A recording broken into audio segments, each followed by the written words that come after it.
Hello everyone, my name is Rachel. Welcome back to my channel. Today I am bringing you guys another video where I read one of my favorite booktubers' favorite books ever. And so today's booktuber that is being featured is Samantha from Books with Samantha. She is a booktuber that I've been following for quite some time, but we've actually become friends because I was a guest on the Historical Hellions live show back in July that her and Jess from Peace Love Books run. And so I actually got to kind of like meet her virtually, and we've been messaging back and forth on Instagram for quite some time. So when I saw that she came out with a video about her top 5 favorite books of all time, I knew that she was the perfect booktuber to go with for my next installment in this little series I'm doing. So yeah, I'm gonna go through the books as I read them, but the first book I started about a couple of hours ago, and that is Again the Magic by Lisa Kleypas. This is arguably Samantha's favorite book of all time, so we're definitely starting off this video with a bang. I'm really excited about this one because this is technically like book 0.5 in the Wallflower series, which I have read all 4 books in that series. You don't have to enjoy this book by any means, but it's kind of nice to see the connection between this story and the 4 Wallflower books. I'm also really excited to read this book because not only does Samantha adore it, but Lisa Kleypas is an author that I've enjoyed in the past, but I have yet to find a 5-star read from her. The only book that has come the closest was Lady Sophia's Lover, and I gave that book 4.5 stars, but most of the other books I've read by her I've given 3 or 4 stars. So I'm really hoping that this will change my mind about Lisa Kleypas. So I'm on page 99. I think that's about like 22-ish% the way through, and I am really loving it. I don't know, I feel like it has kind of a different vibe from the other Lisa Kleypas books that I've read so far, but this one is a very, very, very angsty, forbidden second chance romance between our heroine Aline and our hero McKenna. So Aline is a lady of nobility. We first see these 2 main characters when they're teenagers, so it's essentially like a childhood friends to lovers kind of romance as well. But McKenna is actually a stable boy. He works for Aline's family, and then Aline, like I said, she is a lady of nobility. Her father is an earl, so it's definitely really forbidden for them to be together. I believe this book starts in like the early 1830s, so that gives you an idea of what kind of time period we're working with here. And so yeah, when they were teenagers, they kind of started an affair, but then they got caught. And so Aline's father got rid of McKenna, and to make sure that McKenna would leave and never come back, Aline said some very cruel things to him to make him never want to see her again, basically. And so now at the point where I'm at in the story, it's now 12 years later, and he is now back, but he's kind of a self-made man now, and he's very wealthy, he's very accomplished.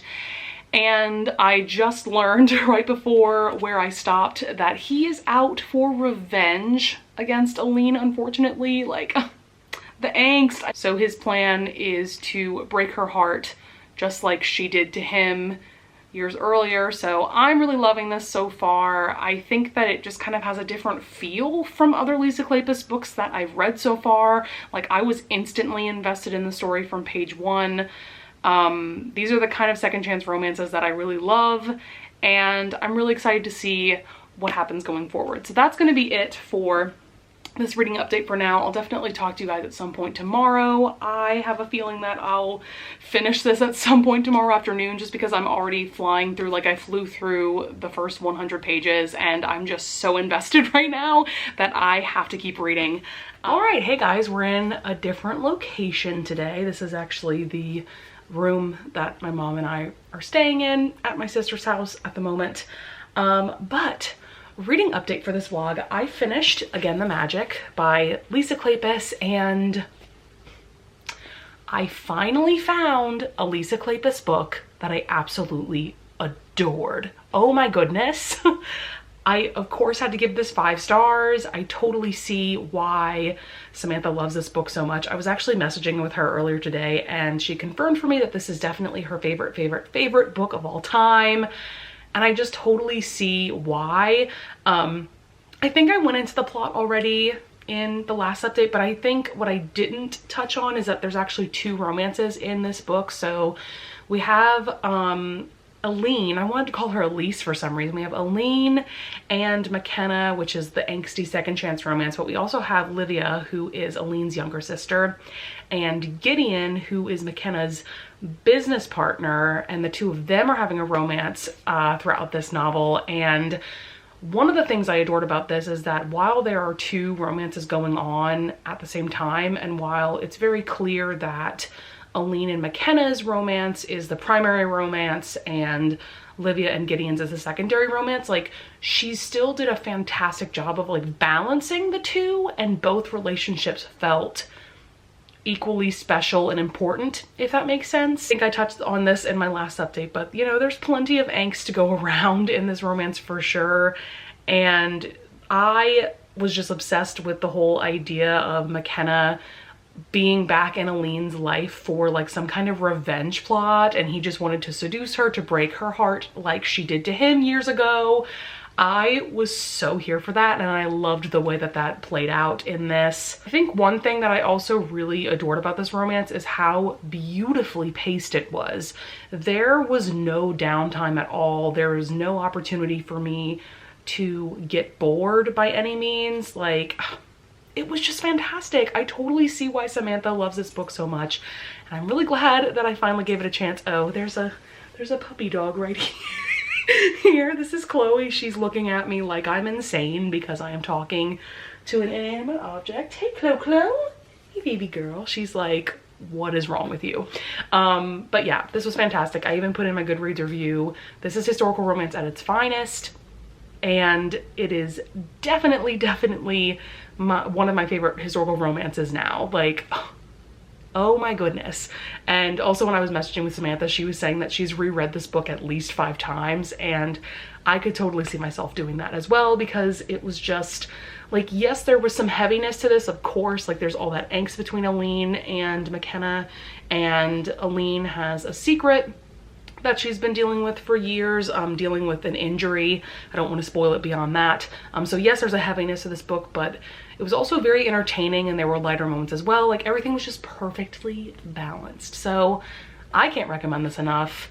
Definitely the best Lisa Kleypas book I have read thus far. Definitely let me know in the comments below if you have read any other Lisa Kleypas book that in your mind is just as good as this one, because I definitely need to read more from her backlist for sure. Now, I think I'm gonna jump into the one non-romance book. She is just like licking herself, having a good time. Hey, Clo. Okay, so the one non-romance book, although I think there is a romance in this, but it is not a romance novel, or an adult romance novel, that is, and that is Strange Grace by Tessa Gratton. Now, what surprised me about this book is I just looked it up on Goodreads, and it has an average rating of 3.57, which is not great. There is this village that they made a bargain with the devil to ensure their prosperity. When the slaughter moon rises, the village must sacrifice a young man into the depths of the devil's forest. Only this year, the slaughter moon has risen early. So it looks like there's 3 main characters: Merwin, a spirited witch; Rune, the expected saint; and Arthur, a restless outcast. Wait, is this a poly romance? I think it is. Like, I feel like, unfortunately, it's been a while since I've watched Samantha's video on like why she loves all 5 of these books, so I probably should rewatch that video while I'm doing this vlog.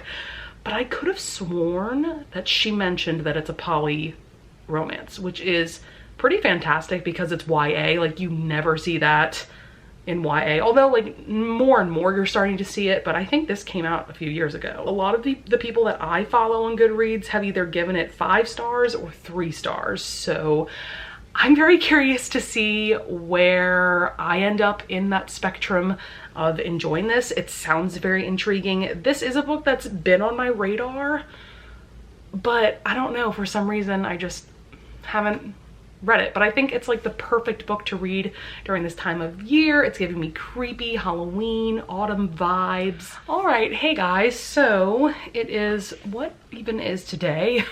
It is Saturday afternoon, just about 6 p.m. I just finished Strange Grace by Tessa Gratton just a few minutes ago, and I don't really know how I feel about this book. And I know I'm not the only one that feels this way. It seems like a lot of the reviews that I saw on Goodreads, people are just not necessarily confused, just conflicted about their feelings. So I thought I would dive in just a little bit more about the plot, and then I will kind of decipher my thoughts for you all.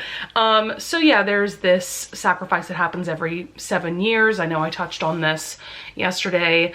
And it has to be a teenage boy between the ages of 15 and 20, and basically there's these rituals that happen to decide which of the boys becomes the saint or the sacrifice. And so the sacrifice goes into this really creepy forest on the slaughter moon on this particular night, and only like 4 boys have ever survived in the like 200-year history that this sacrifice has been going on.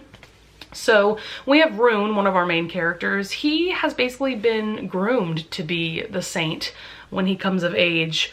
For whatever reason, he's just kind of seen as a golden boy of this village. And then we have Arthur, who, his story is very interesting because he was actually raised as a girl the first 6 years of his life because his mother didn't want him to become a sacrifice. So she decided to raise him as a girl, but the town eventually discovered when he was about 6 or 7 that he in fact was a boy. And then our third main character is Merowyn, who is a witch of the village. So these 3 characters have a very interesting relationship. At the beginning of the book, we see that Merowyn and Rune, I guess, are what you would consider to be boyfriend and girlfriend, although that's never explicitly stated, but that's kind of how they behave towards one another. But at the same time, both Merowyn and Rune are very much attracted to Arthur.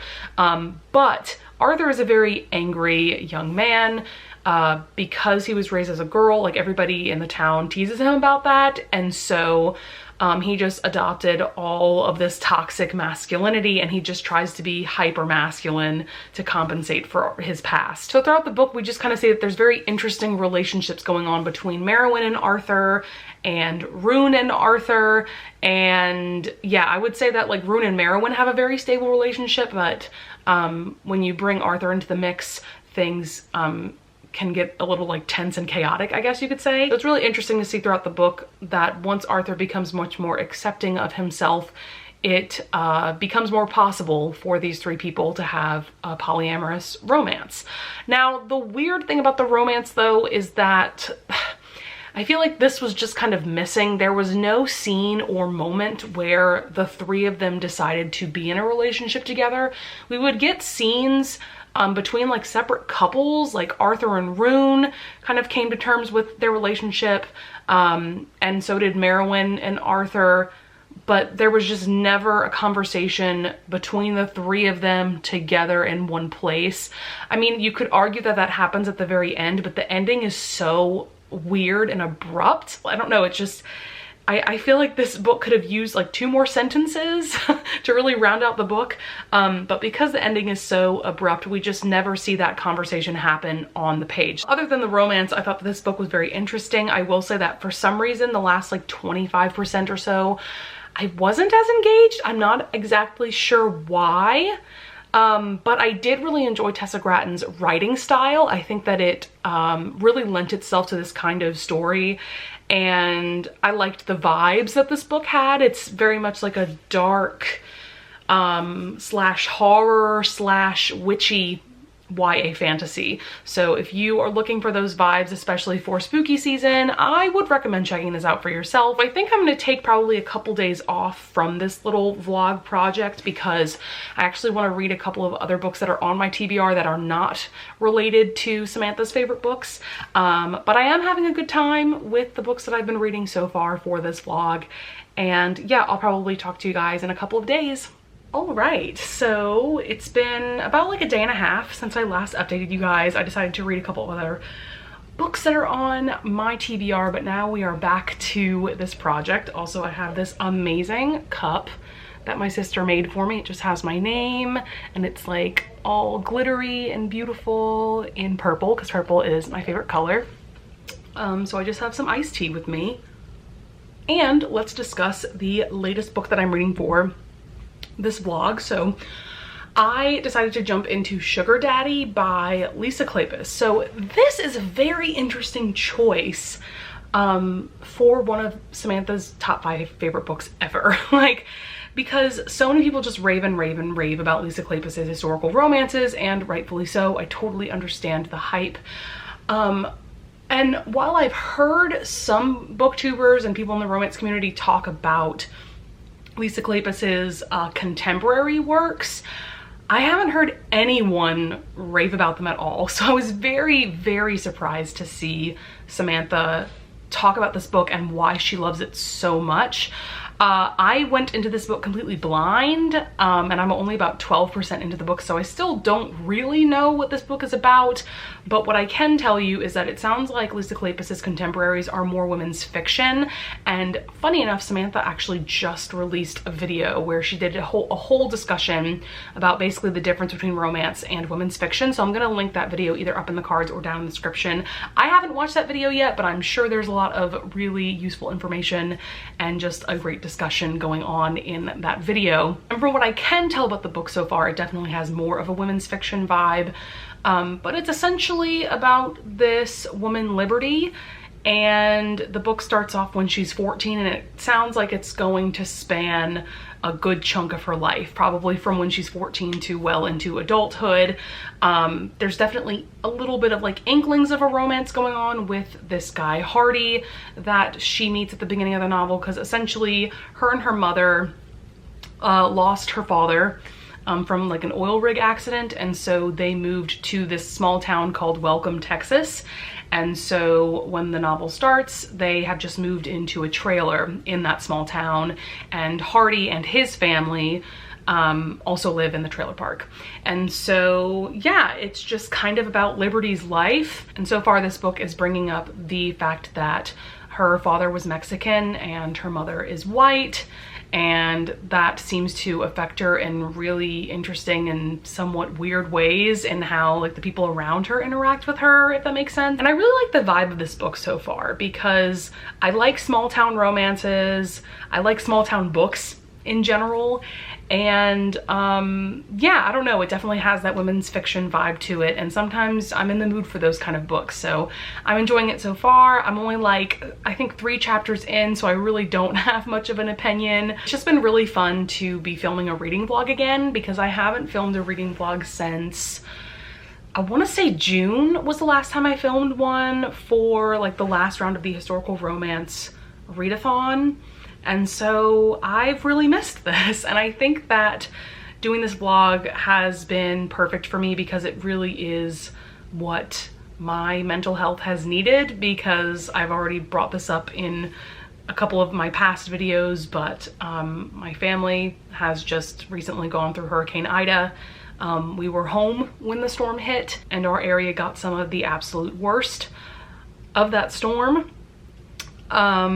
And yeah, I would not wish that on anybody, to be home when a category 4, a very, very strong category 4 hurricane, I may add, is ripping through your hometown. So if I'm being honest with you guys, I think my mom and I are dealing with some PTSD from that whole situation. A tree also fell through our roof in one part of the house.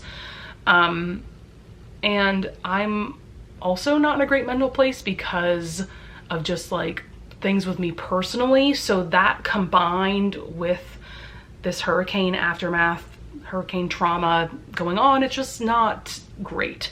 So doing this vlog has been really good for me because, well, reading makes me happy, but also doing a project like this is just so much fun. It's been really cool to see what Samantha's reading taste is really like. You know, reading her top 5 favorite books definitely gives me a really good insight into the kind of reader that she is. And I'm also happy to report that it seems like we have very similar reading tastes, which is just really fun. And she's also just like a really cool person. I know I've already mentioned that many times in this vlog, but she's just a really cool person. Also, before I forget, so I'm planning on reading a total of 4 books for this reading vlog, because I've already read the 5th book that Samantha mentioned in her video, which was Indigo by Beverly Jenkins, which is a great historical romance. I totally understand why Samantha loves it so much. I personally gave that one 4 stars when I read it because I found the pacing to be slow, like in the middle towards the end of the book, but that romance is fantastic. I totally recommend starting with this book if you want to start getting into Beverly Jenkins and you don't know where to start. I would recommend either this book or her Destiny trilogy, which I gave all 3 of those books 5 stars. I love that series, but this is a really, really great book as well. Very, very hyped in the romance community, and for good reason. I remember mentioning in my Goodreads review for this book that the hero, I think his name was Galen if I'm not mistaken, but he gives me vibes of Prince Naveen from The Princess and the Frog. So yeah, that's gonna be it for this reading update. I'm gonna go jump back into Sugar Daddy and I'll update you guys when I'm finished. All right, hey guys, it is, let's see, Tuesday, just about 7 p.m. And a little while ago, I finished Sugar Daddy by Lisa Kleypas. I'm giving this 5 stars. I really, really loved it. First things first, do not go into this expecting a romance novel. I knew going in that it was definitely more of a women's fiction, and I think that Lisa Kleypas does an amazing job of writing women's fiction. I just loved the vibe of this book. For a good chunk of it, it's definitely a very small town centered book. But then later on, our main character Liberty, she moves to Houston, which is obviously a much bigger city. And I think that, you know, this is a very character-driven book, definitely not plot-driven. And if Liberty, our main character, wasn't as great of a character as she was, I definitely would not have loved this book as much as I did. I found her to be very relatable, just very real. I don't know, I feel like I haven't really read about a character quite like her before. And it was really interesting to hear her, like in her inner monologue, talk about her identity, especially because I think I mentioned this before, her father was Mexican and her mom was white, and because of that she didn't really look like her mom, and so that was kind of weird growing up. And it was just really interesting to hear her talk about how she views her identity as someone with Mexican heritage. While this is women's fiction, there is romance involved. There actually is a love triangle towards the very end. The 2 love interests involved weren't my absolute favorite. Like, I liked them well enough, but I didn't love them. We have Hardy, who is the guy that she met when she was 14. So she's known this guy, you know, for a good chunk of her life. And I really liked his character, and I liked the role that he played when she was younger, when she was a teenager, because he was a really good friend to her. But at the same time, he definitely kept her at arm's length in terms of having like any kind of romantic relationship, but he has his reasons for doing that. I will say I didn't love the direction that Lisa Kleypas took his character by the end. I feel like he became kind of an asshole for like no reason. I don't know. I just like that was whatever. And then Gage, the other love interest, comes into her life much later in the book, and I liked him, but what I didn't appreciate was that he was pretty mean to Liberty when they first met and first got to know each other. And eventually he figures out that Liberty really is a good person, and so he starts being nice to her and they start becoming friends, and then eventually it turns into something more. And I just feel like he never really apologized or groveled for that bad behavior. So I feel like that was kind of bullshit. But yeah, so I liked the romance, but I didn't love it. And that's really not what this book is about, because again, it's women's fiction. This is definitely about Liberty's life and about the people that come in and out of her life and things like that. So I thought this was fantastic. I totally see why Samantha loves this book so much, because when I was messaging her, I think yesterday, she brought up that she just related so much to Liberty and just loved her character, and I wholeheartedly agree. I think she's a fantastic character to follow. I'm really looking forward to reading the other books in this series. I think there's 4 books total. I'm definitely going to read the next book, which I think is called Blue-Eyed Devil. I do think the title is misleading. Yes, there's kind of a sugar daddy involved, but it's definitely not a sugar daddy romance. So yeah, just wanted to point that out in case you were kind of weirded out by the title. So yeah, finished that, and then I just started my final book for this vlog, which is The Pool Boy by Nikki Sloan.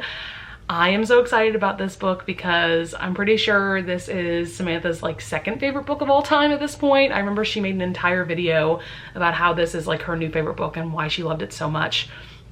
And I've read 3 books by Nikki Sloan at this point, the first 3 books in the Filthy Rich American series, and I love her writing, was obsessed with all 3 of those books. And so I have a feeling I'm gonna love this one as well. I'm actually about like 10% in. I've read the first 2 chapters so far. So the basic setup is that we have our main character, Erica. She's in her early 40s. Her marriage with this guy, Clark, isn't going so well anymore. They've been married for like 20 years at this point. And so she decides to surprise him at the office to kind of spice things up in their relationship. But instead she ends up walking in on him with his boss, who is a man. So there's just lots of shocking things going on in that situation for Erica.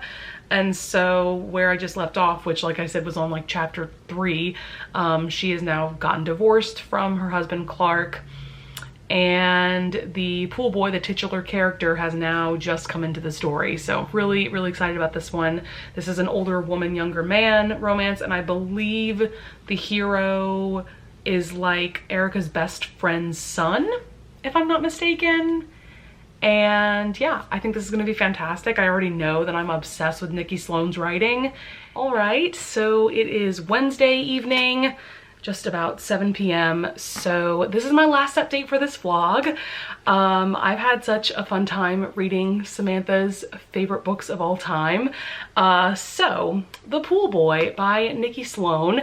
So I keep flip-flopping between giving this 4 stars or 5 stars. I think I'm gonna give this a 4.5.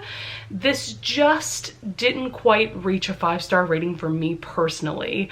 I think the best way to sum that up is that this book just didn't give me the feeling that I get when I read 5-star books, if that makes sense, because a lot of the time I'm rating based off of enjoyment. So just to tell you a little bit more about this plot, so we have Troy, and he's 24 and Erica is 42. And while Troy is her pool boy, they also have a very interesting connection having to do with music. I'm not gonna spoil what that is because I think it's a nice surprise. I don't think that it's in the synopsis. It might be, but I didn't know going into it that there was going to be country music involved, and I thought that that was just really cool. So there were a lot of amazing ingredients going on in this book for sure that kind of make me want to give it a 5-star rating. One of them being the steamy scenes. Oh my goodness. This was one of the hottest books I have ever read. Oh my, I cannot wait to read the other 2 books in the series. There's The Architect and The Doctor. These are all companion books, so they're kind of related but not really. And yeah, so that for sure, the steamy scenes on point. Oh my goodness. And then also there was a scene towards the very end having to do with their musical connection that I thought was just really cool and really well done. For me, I don't know, I didn't fully connect to their emotional relationship or their romantic relationship, and I'm not really all that sure why, because I could tell that throughout the book Nikki Sloan was really trying to make the reader connect with Erica and Troy's relationship. So while I totally understood their physical relationship, their emotional relationship left something to be desired for me personally. So I think that's why I'm settling on 4.5. I think something I've figured out about my own reading taste is that I'm not the biggest fan of substantial age gap romances. I enjoy them, but they're definitely not my favorite trope. Because now that I'm thinking about it, I don't think I've ever given a book with a substantial age gap 5 stars.